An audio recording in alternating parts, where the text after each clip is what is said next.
I had promised a few additional comments on the homework and quiz issues which I saw, which I thought were worth pointing out. One, remember, is don't plug in numbers.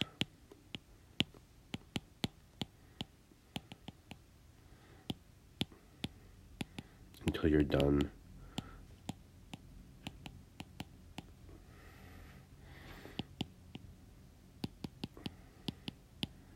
Until the end. If you start plugging in numbers from the beginning, there's almost no way for me to grade it. So if you get it wrong, it's hard for me to give you partial credit. It's really, in the end, in the long run, it's a lot easier to manipulate expressions and then plug in numbers later. So that's number one. Number two is how you can solve a problem without a diagram. I still don't understand. I've always said that before. But especially when we're talking about net force, net torque diagrams, that chapter, equilibrium, you need force diagrams for every question in equilibrium. It's an essential part of every question. And that's a force diagram. It's not a scribbly diagram with a lot of stuff on it. It is a diagram. It doesn't need to be a free body diagram.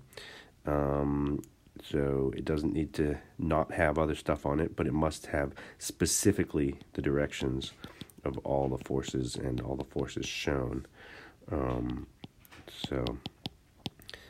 I did notice a lot of people were missing accurate force diagrams.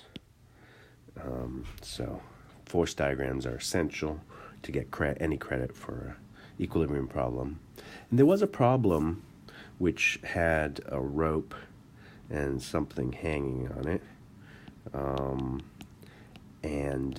I was really quite puzzled as to where probably a good half of the class got the equation that F equals 2t sine theta, where presumably this has a weight, which is F, and this is t.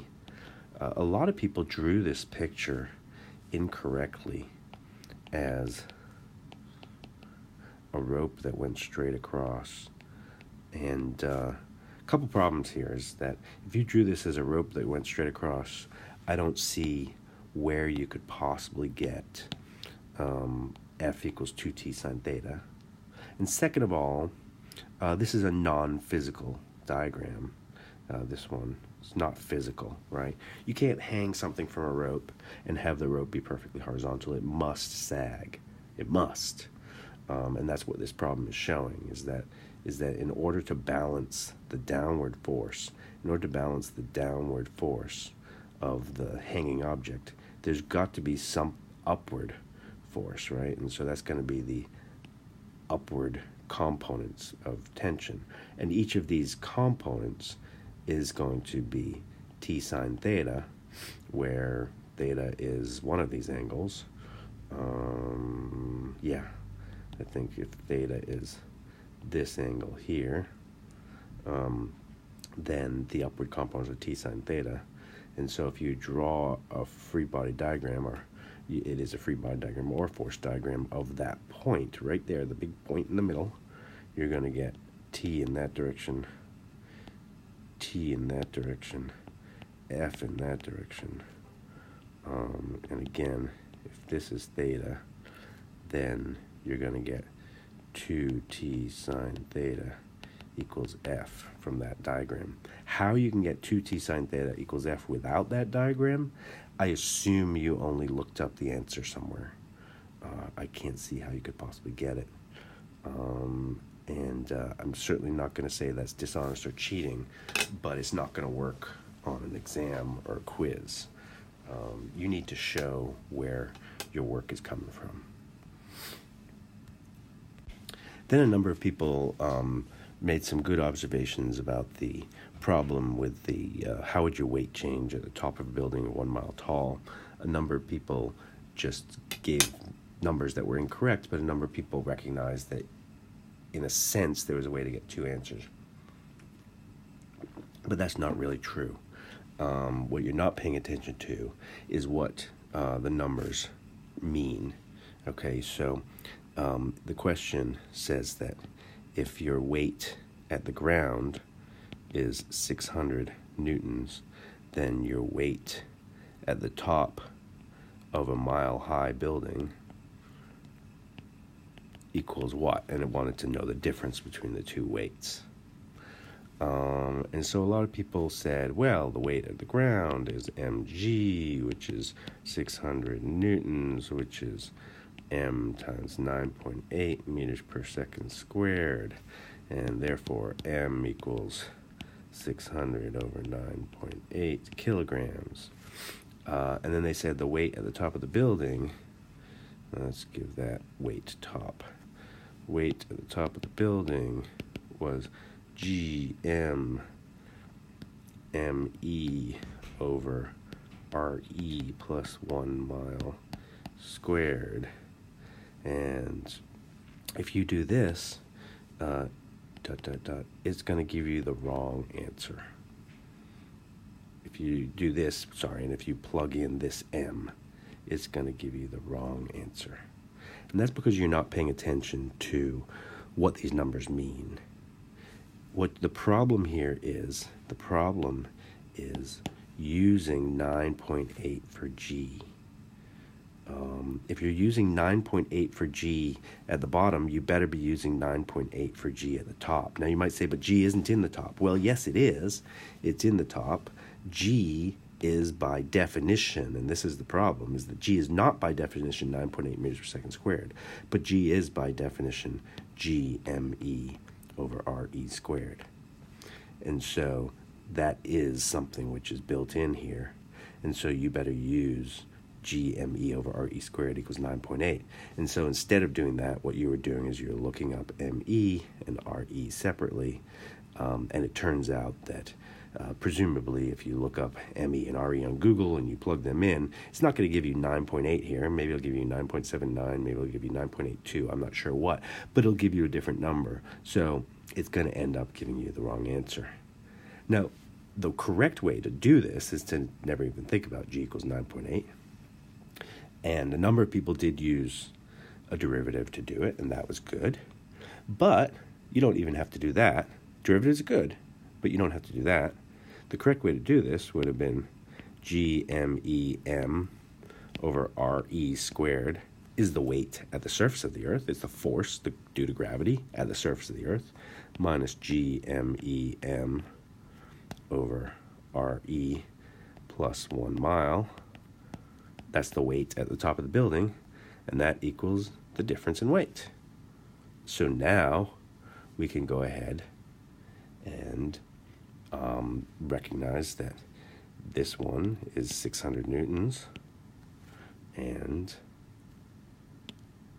you never even have to look up the mass. Well, you do have to look up the radius of the Earth, because this is going to be 600 newtons, that was given, minus, now let's factor out this GME, the thing that we know, right? So we've got a GMEM over RE. We factor that out here, and so we're left with 1 over 1 plus 1 mile over RE squared. You've got to be able to do basic algebra.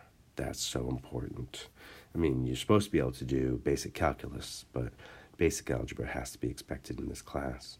So I'm going to factor out that GMEM over RE, squared. That is a squared. And so we've got 600 newtons minus 600 newtons times 1 over 1 plus 1 mile over RE quantity squared.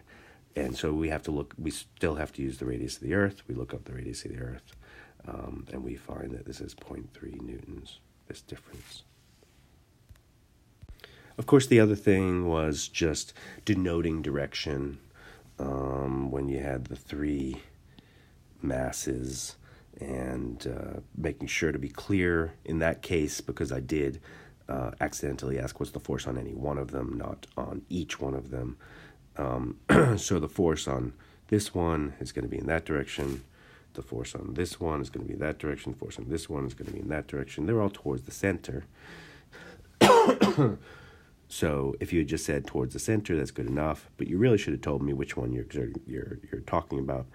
I'm calculating the force on the top one, and the force is down. I'm calculating the force on the bottom left one, and the force is 30 degrees up from horizontal. Towards center is certainly just as good. But you need to be able to be very careful about the way you denote directions. You know, I've always been pretty strict on that, saying you got to be very accurate and careful about your directions. 30 degrees up from the plus x-axis. But also, you know, again, you need to tell me which one you're talking about. So there were people who were a bit ambiguous about that direction. Recognizing also that that's not the r hat direction, right? So the r hat direction, what do we even mean by that? Well, if we're talking about the force between, let's say, these two, it's a gravitational force. If I want to know the force of one on two, what is the force of the left one on the right one? Well, the radial direction for one is that, right? That's the radial direction for one. And the force is minus the radial direction, so the force is in that direction. So the force of 1 on 2 is in the direction of minus r1 hat. The force of 2 on 1 is in the direction of minus r2 hat, etc. So you can say the force of 3 on 2 is the direction of minus r3 hat. But if I ask for what's the net force on any one of these, it doesn't make sense to say r hat. R hat is not, it's a direction for a point. So we're now talking about the sum of two directions, and this direction is not. I guess it is the r hat direction. I guess you could say the force on one due to, this is an awful color, 2 and 3, is whatever the magnitude is, and it is in the R1. Well, no, sorry. Take that back. Yeah, to say that it's a, I take it back. I was trying to find a way to justify how you could say R hat, but you really can't. You just need to be more specific than that. 30 degrees up from horizontal or whatever, or towards the center. It only makes sense to talk about the radial direction for 2-point masses.